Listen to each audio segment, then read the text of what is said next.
Hi friend, in today's lecture we are going to see Whetstone's bridge. This network is used to find out the unknown value of resistance. It means if you do not know what value is to be used of resistance, by using this bridge we can find out the value of resistance. The construction of this Whetstone bridge is shown in the diagram. So in this diagram A, B, C, D. Okay, this is the network.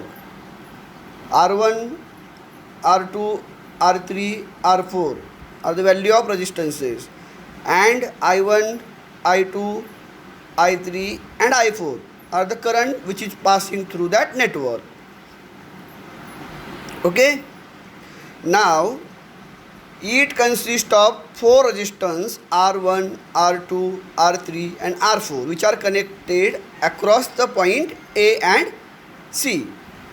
Okay, and galvanometer is connected to the point B and D. You can see in the diagram. In second point, let us consider VA, VB, VC and VD. These are the potential at point A, B, C and D respectively. It means what?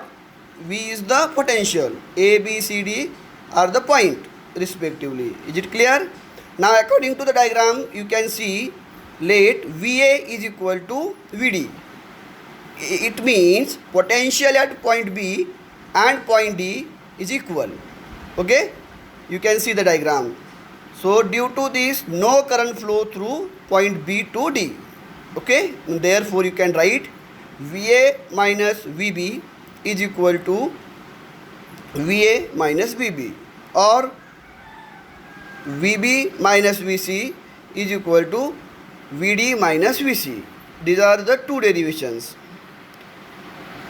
Okay, now from the equation that you can write VA minus VB is equal to I1 R1.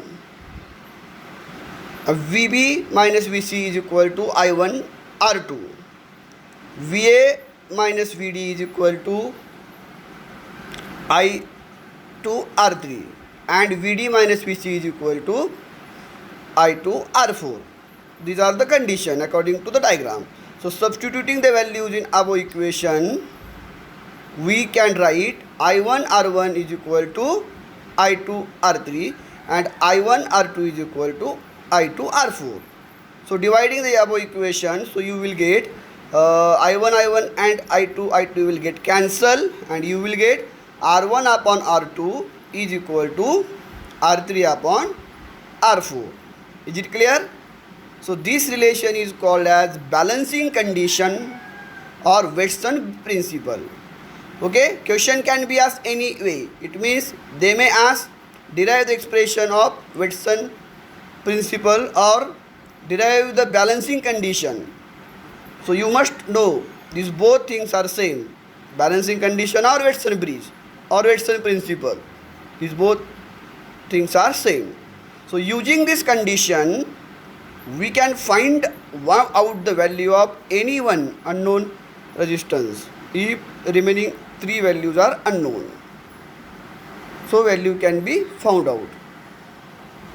Okay.